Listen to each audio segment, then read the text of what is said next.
talking to you today about gun laws passed in Texas as of 2019. Now, growing up, fireworks were a thing for me. Now, when the light posts went on, we had to be inside. Not because of robbers or because of bad people, it was because of bullets that came from the sky.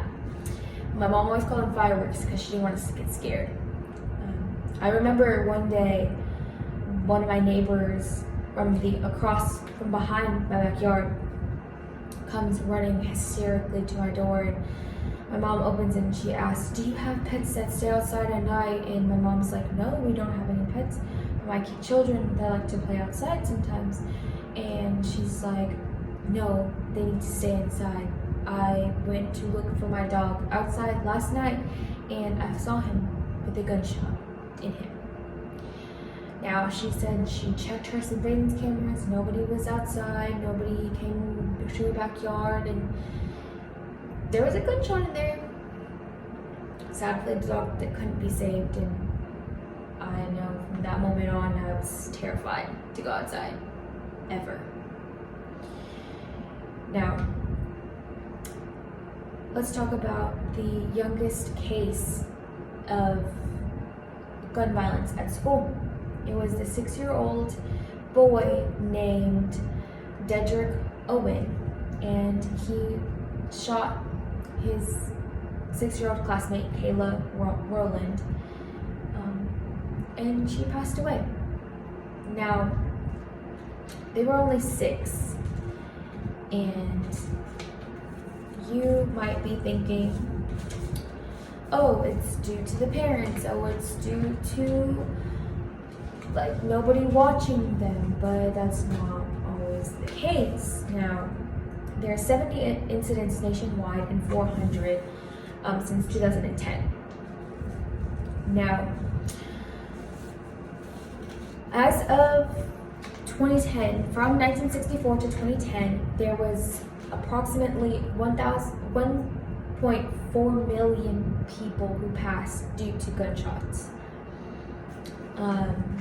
Now, most of you might be thinking, well, how do we do this? How do we stop this? And most of the time, the defense is always, oh, it's the violent video games. Now, it's not always the violent video games. Yes, violent video games play a factor, but there's also movies who endorse gun violence, and there's also real life that endorse gun violence because of communities that we live in.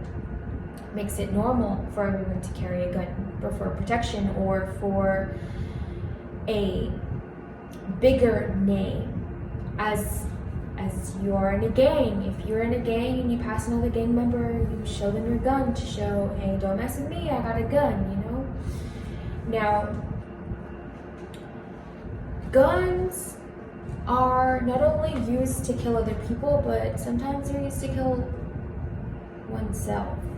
And people often forget about that. People often forget that suicide happens, and most people choose a gun for suicide because of the fact that it's easy, fast, and most of the time it works.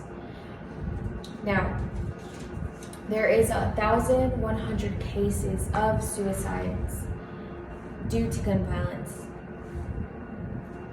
together, and it's a lot of lives. Now, this can all be saved, all these lives being taken can be saved if people would just buy safes and cases that cost from $150 to $500. And I know guns are expensive.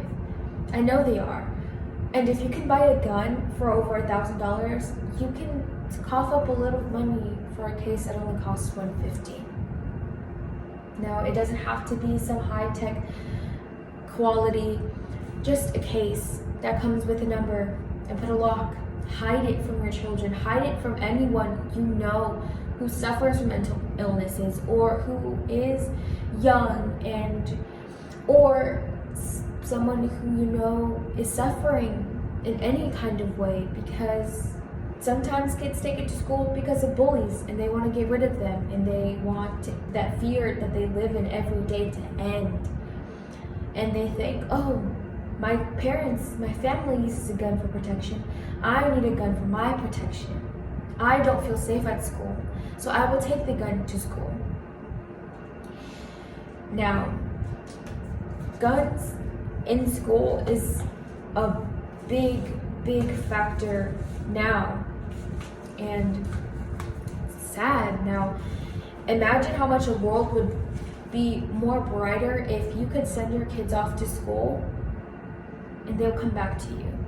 Because now, most cases, children are sent off to school, and sometimes you gotta figure out on a phone call, hey, there's a shooter here, and sometimes your kid was a victim. Now, it's depressing, it's sad, and mostly because the drills that we have in school nowadays came from the Cold War in the early 50s, in the 1950s, and the drill was used for nuclear bombs, and now we use it as a protocol if there's a classmate that you see every day that one day just something clicked in their minds and was like, all right, I'm done with everything and everyone. Now you're scared. Now you're locked under your desk for another kid your age. Now, another way to prevent gun violence would also be parents. Watch your children and listen and talk to them. Make sure that everything is okay, because sometimes it's not. Imagine a world that we can live in where we send our kids to school happy, lighthearted, unafraid, ready to take on the world, and we get them back the same way, unscarred, unscathed, innocent. Imagine that. Thank you.